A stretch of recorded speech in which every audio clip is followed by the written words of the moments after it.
She was 17 years old. A black girl who woke up before sunrise every single morning, folded other people's clothes in a laundry room to help her mother pay rent, and spent 3 weeks writing every word of a speech that she believed, she had to believe, would finally make someone see her. She walked onto that stage with her back straight and her notebook open and her voice steady. And that was exactly when her teacher decided she had seen enough. Margaret Holloway walked onto that stage in front of 300 people. She didn't say a word. She didn't need to. She was holding a bucket of red paint, and she poured every drop of it directly onto that girl's head. On her hair, on her uniform, on the notebook. On 3 weeks of 5 a.m. mornings and every word she had chosen like it mattered. And then, into a live microphone, she looked down at that girl drowning in red paint and said, "Clean this mess." 300 people froze. But what no one in that gymnasium saw coming was the man rising from his seat in the back of the room. Tall, silent, a black tailored suit, a dragon tattoo crawling up his neck. A man whose name moved through the streets of Chicago the way storms move, felt before they are seen. The Korean Mafia boss had just watched a teacher pour paint on a black girl in front of everyone she had ever wanted to impress. And he was already walking toward the stage. What happened next didn't just change that night. It changed everything. Before starting the story, comment down below where you are watching from and what time it is there. If stories of karma, love, and hidden truths move you, leave a like, be sure to subscribe to the channel, and click join to become a member and help our channel. There is a particular kind of silence that falls over a room when something happens that everyone sees, but no one is prepared to name. It is not the silence of shock. Not entirely. It is something older than that. The silence of 100 people recognizing, all at once, that they have been in this room before. That this moment has a shape they know. That somewhere in the back of their minds, in the place where memory stores the things we would rather not examine too closely, they have been watching this happen their entire lives. It just never happened on a stage before, under lights, with this many witnesses. Aaliyah Carter had been preparing for this night for 3 weeks. Not the way students prepare for a test, memorizing answers to questions someone else decided mattered. She had been preparing the way people prepare for something they have been waiting their whole lives to say. Slowly, carefully, with the kind of attention that means you are not just writing words, but building something you intend to stand inside. She came from the South Side. She worked a job before school in the mornings. She carried a notebook that was worn at the corners because she carried it everywhere.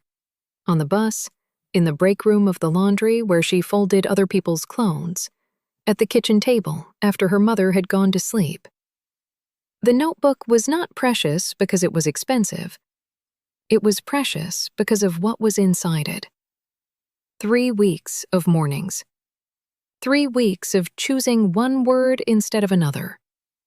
3 weeks of asking, in the quietest possible way, to be heard. She walked onto that stage with her back straight and her notebook open and her voice steady. And she began to speak about what it means to exist in a space that was never built for you. And for approximately 90 seconds, the room listened. Then Margaret Holloway walked onto the stage. She had been a teacher for 30 years. In that time, she had developed a particular skill, the ability to enforce boundaries in a way that felt entirely reasonable to everyone except the person on the receiving end.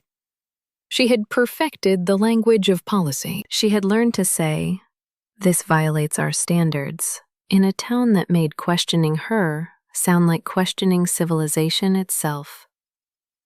She had decided the night before that Aaliyah's speech was not appropriate for the event. She had not told Aaliyah this. She had told no one. What she had done instead, and this is the part that will matter, this is the part that no policy manual in any school district in America would ever be able to explain, was carry a bucket of red paint onto that stage, in full view of 300 people, and pour it over the head of a 17-year-old girl who was in the middle of a sentence. The paint was thick, the kind used for large canvases. It was meant for a later presentation, an art installation, something abstract and inoffensive that the parents could photograph and post without thinking too hard about what it meant. Instead, it fell on Aaliyah's hair, on her shoulders, on the notebook, on the words. And Margaret Holloway, standing there with an empty bucket and red paint already drying on the cuffs of her blazer, looked at the girl she had just covered in paint in front of everyone that girl had ever wanted to impress, and said into a live microphone, "Clean this mess." In 30 years of teaching, she had never once considered that a microphone could be a document. She was about to learn. There is a thing that institutions do when they are caught. Not the people inside them, the institutions themselves. The buildings, the letterheads, the mission statements framed behind glass in the front hallway where parents walk past on open house nights and feel reassured that their children are in good hands. When institutions are caught, they go very quiet and very careful, and they wait to see which way the weight falls before they decide what they believed all along. Westbrook Academy had a mission statement. It said something about excellence and community and the development of the whole student. It had been written by a committee 15 years ago and revised twice since then, and it meant, in practice, approximately nothing. The way most mission statements mean nothing, which is to say, it described the school that everyone preferred to believe existed, rather than the one that did. The one that did had a paint-covered 17-year-old standing on its stage. The one that did had a teacher holding an empty bucket with red staining her cuffs, waiting for the room to agree with her. For a moment, and this is the part that is hardest to sit with, it seemed possible that the room might, because that is how institutional authority works. It does not require consent so much as it requires hesitation. A long enough pause, and people begin to wonder if perhaps they missed something, if perhaps there was a reason, if perhaps the person with the clipboard and the 30-year career and the practiced tone of absolute certainty knows something they do not. The hesitation is not cowardice exactly. It is something more human than that. It is the deeply trained reflex of people who have spent their entire lives being told that the person in charge probably has a reason. 300 people hesitated for exactly 2 seconds. Then Jung Hyun-soo walked onto the stage. He had been sitting in the reserved section for guests of distinction, the category that the school's administration had created to describe donors, and had never imagined would one day include a man whose name moved through certain circles of Chicago the way weather moves, as something you feel before you see it. He had come quietly. He had sat quietly. He had been, for the first 40 minutes of the evening, the most unremarkable person in the building. Then he stood up, and the room understood, in the wordless way that rooms understand things, that something had shifted. He was not loud. He did not rush. He climbed the 3 steps to the stage with the particular unhurried quality of someone who has never once in his adult life needed to hurry to be taken seriously. And he stood between the girl and the woman with the bucket, and he said 4 words into the residual silence. "I know what this is." He was not talking about the event. He was talking about the bucket, about the paint, about the 30 years of practiced authority that had looked at a girl preparing to speak her truth in public and decided, without apology, that the appropriate response was to make sure she was too humiliated to finish the sentence. He had seen this before. Not in this room, not on this stage, but in the particular geography of his memory, there was a hallway in a different school in a different part of this city, and in that hallway, there was a girl who had been told in 100 small ways that she did not belong in the spaces where belonging was decided. And that girl had believed it eventually, the way people believe things when they are told them often enough and loudly enough, and with enough institutional confidence behind the telling. That girl had been his sister. He had not been there that day. He was here today. He reached into the breast pocket of his jacket and produced a handkerchief. White, pressed, monogrammed in black thread along the edge, and held it out to Aaliyah without a word, without ceremony, as if the offering of a clean cloth to someone covered in someone else's mess was the most natural thing in the world. Which, when you considered what had just happened, it was. Aaliyah took it. Her hand was steady. This is the detail that will matter later, when people try to reconstruct what happened and why it landed the way it did. Not the paint, not the bucket, not even the arrival of a man that half the room recognized from rumors and the other half recognized from instinct. What people remembered when they talked about that night was that Aaliyah Carter's hand was steady when she reached for the handkerchief. She had not broken.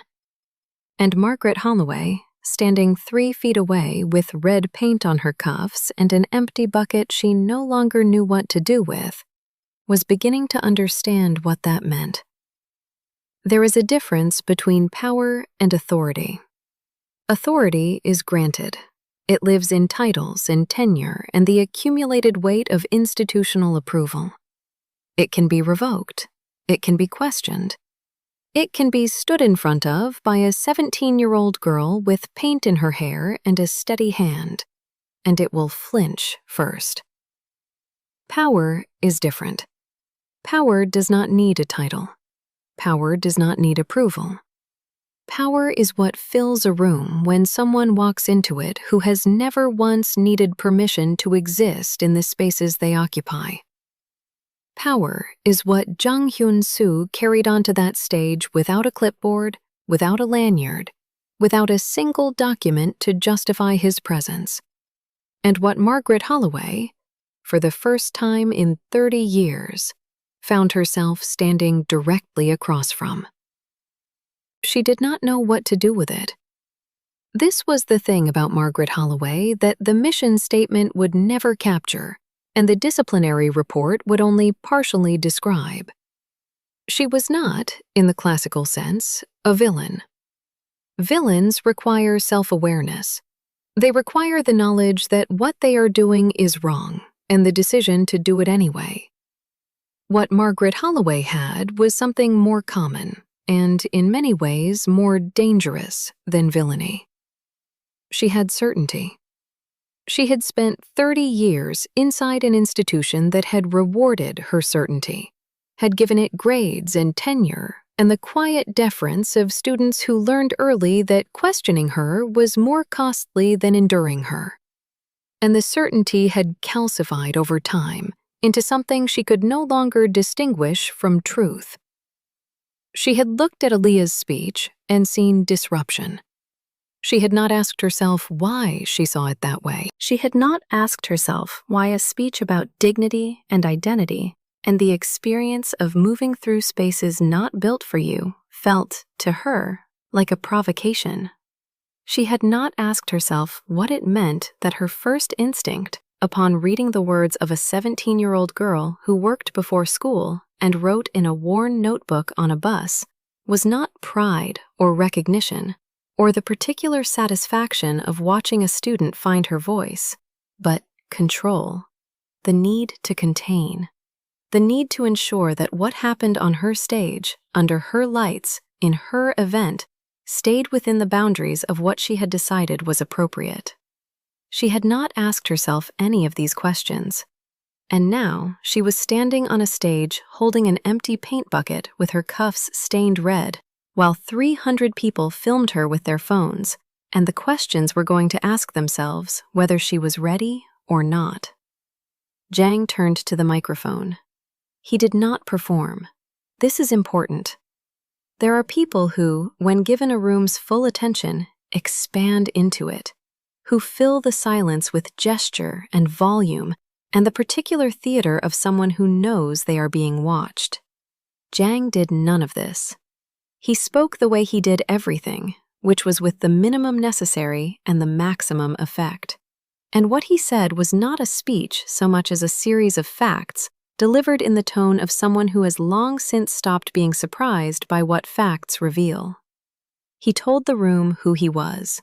He told them what he had funded.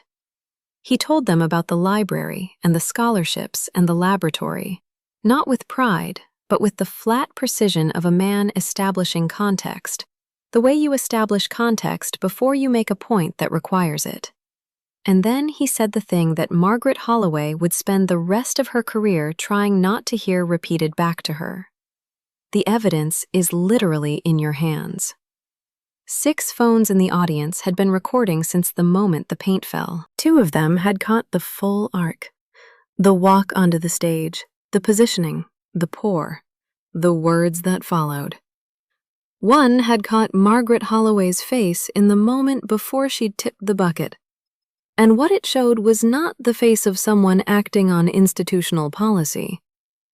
What it showed was the face of someone who had decided something and was satisfied with the decision and was about to act on it with the full expectation that the room would defer to her the way the room always had. The room was not deferring. Priya Nair, in the 3rd row, had both hands pressed against her mouth and tears running behind her fogged glasses. She had been Aaliyah's best friend for 4 years. She had read every draft of the speech.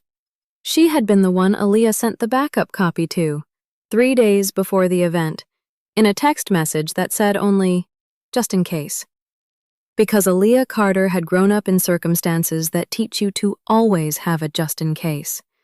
To always keep a copy of the things that matter somewhere that can't be taken from you. Denise Carter, standing at the side wall with her handbag pressed against her chest, was watching her daughter on that stage and feeling the specific and devastating thing that parents feel when they realize that the world has already begun doing to their child exactly what they spent years trying to protect them from, and that their child is handling it with more grace than they could have managed themselves at twice the age. Margaret Holloway looked at the bucket in her hands, at the paint on her cuffs, at the 6 phones pointed at her face, at Jung Hyun-soo, who was watching her with the patient expression of someone who already knows how this ends, and is simply waiting for her to arrive at the same conclusion. And for the first time in 30 years, Margaret Holloway felt the specific and clarifying terror of a woman who has just realized that the authority she built her entire identity around was never the same thing as being right. It was just never challenged before. Until tonight. There is a moment in the architecture of every public reckoning where the person being held accountable must make a choice. Not the choice of whether to admit what they did. The evidence for that is already in the room, already recorded, already spreading through the small, glowing screens of 6 phones pointed at a stage in a school gymnasium in Chicago. That choice has already been made for them by the simple fact of witnesses. The choice that remains is smaller, and in some ways more revealing than the act itself. It is the choice of how to be seen in the moment of being caught. Whether to reach, one last time, for the armor of authority. Whether to bargain. whether to perform remorse without feeling it, whether to simply stand there, holding an empty bucket, and let the room watch you decide who you actually are when everything else has been removed. Margaret Holloway stood there for a long time, long enough for the gymnasium to hold its breath, long enough for Priya to lower her hands from her mouth, long enough for Denise Carter to stop gripping her handbag and simply watch, long enough for Tyler Brooks, in the corner of the stage, to understand that whatever happened in the next 30 seconds was going to be the thing people remembered about this night, about this school, about this moment in the long and complicated history of who gets to speak in rooms like this one, and who gets paint poured on them for trying. Jang had not moved. He stood where he had positioned himself, between Aaliyah and the woman with the bucket, with his arms crossed and his expression unchanged, and he waited with the infinite patience of someone who has learned that most situations resolve themselves if you simply refuse to fill the silence for the other person. Margaret Holloway walked to the microphone. Her heels on the stage floor were the only sound in the building. She stood in front of it for a moment without speaking, and in that moment, something happened to her face that the 6 phones recorded and that people would later pause on when they watched the footage back. A kind of collapse, brief and quickly suppressed, like a structure giving way in one precise location before the rest of the wall catches it. It was not remorse exactly. It was recognition. The recognition of a woman seeing herself clearly for the first time in 30 years, in the reflection of 300 faces that were no longer deferring. "Aaliyah," she said. The microphone carried it to every corner of the room. "I'm sorry." The words were small, insufficient. They sat in the air of the gymnasium like objects that did not quite fit the space they had been placed in, too light for the weight of what required them. And everyone in the room knew this, including Margaret Holloway, and including, most importantly, Aaliyah Carter, who stood 3 feet away with paint drying in her hair and her grandmother's bead bracelet stained red on her wrist, and the handkerchief of a Korean crime lord in her hand, and who looked at the woman who had just destroyed 3 weeks of 5 a.m. mornings and said nothing for a very long time. Then she stepped forward, not toward Margaret Holloway, toward the microphone. She held up her phone. On the screen was the full text of the speech, sent to Priya 3 days before in a message that said, "Just in case." Because Aaliyah Carter had always understood, at a level that no 17-year-old should have to understand anything, that the things worth saying are the things most likely to be taken from you before you finish saying them.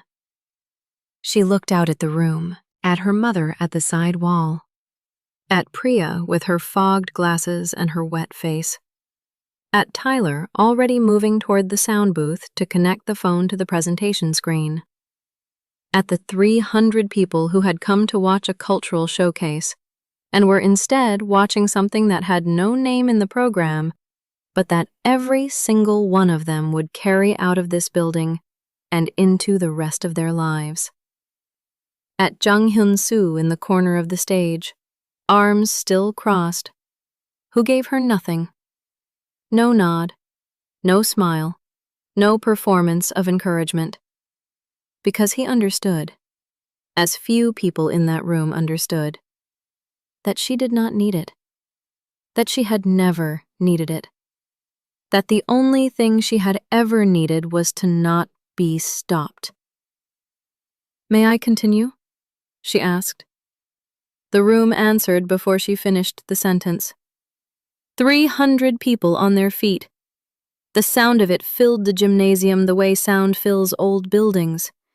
Not just through the air, but through the walls, the floor, the chairs, the bones of the structure itself.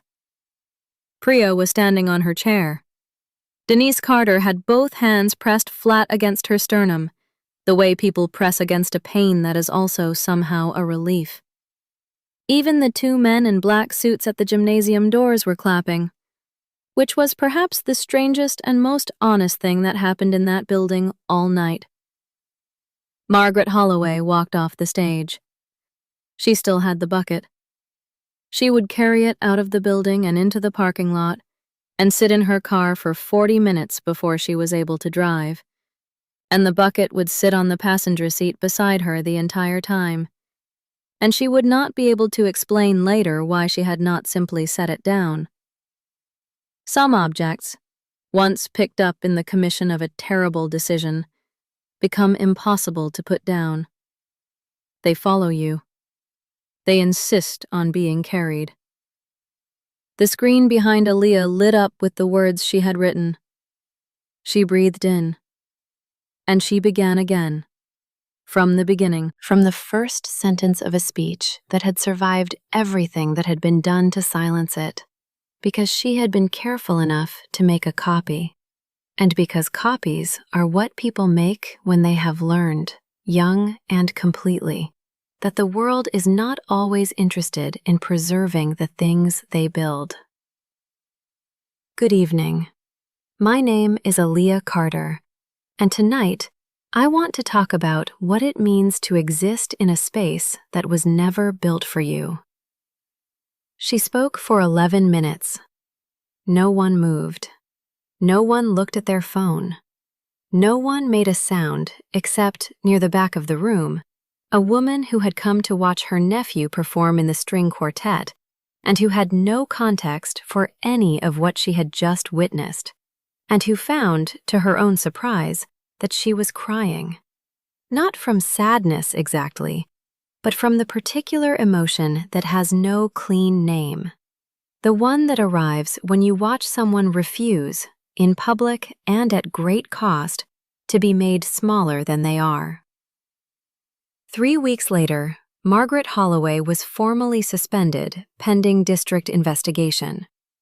The footage had been viewed, by that point, by more people than had ever attended a Westbrook Academy event in the school's entire history. The district released a statement. The union released a counterstatement. Neither statement said anything that the 11 minutes had not already said more clearly. In the last week of the semester, an envelope arrived at the apartment on the south side with no return address. Inside was a letter of acceptance to a summer writing program in New York. Fully funded, no costs, no conditions. And a note, handwritten on black paper in gold ink, that said only, "Words worth saying are worth saying standing up." Aaliyah read it twice. Then she opened the new notebook she had bought, hardcover, blank pages, the kind that feels wrong to leave empty, and placed the note on the first page, beside the red-stained outline she had cut from the cover of the old one. She picked up her pen. She began, because that is what people do when they have been taught early and completely that the things worth saying will be taken from you if you are not careful. They make copies. They send backups. They find ways to ensure that what matters survives the attempts to silence it. And then, when the room finally goes quiet enough to hear them, they stand up, and they begin again. Aaliyah didn't need to scream to be heard. She just refused to be silenced. And maybe you've lived your own version of that story. Not on a stage, with yellow paint, but in a relationship, in a conversation, in a moment where someone expected you to simply accept it.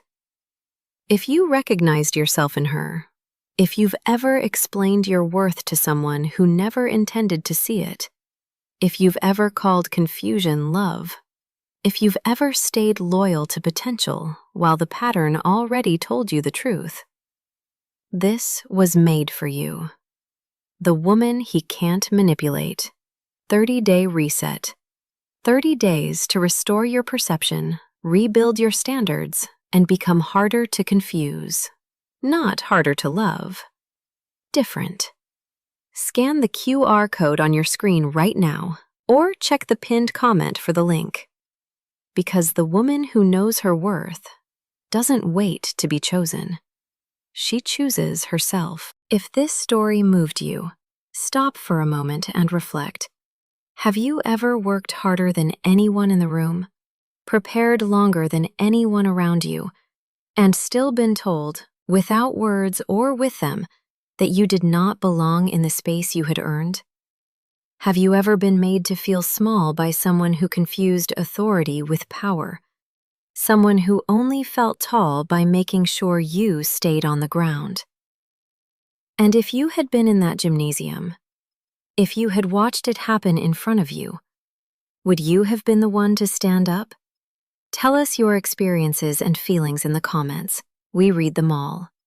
And if you believe in stories about dignity, justice, and the courage to begin again, leave a like, be sure to subscribe to the channel, and click Join to become a part of our community and help the channel.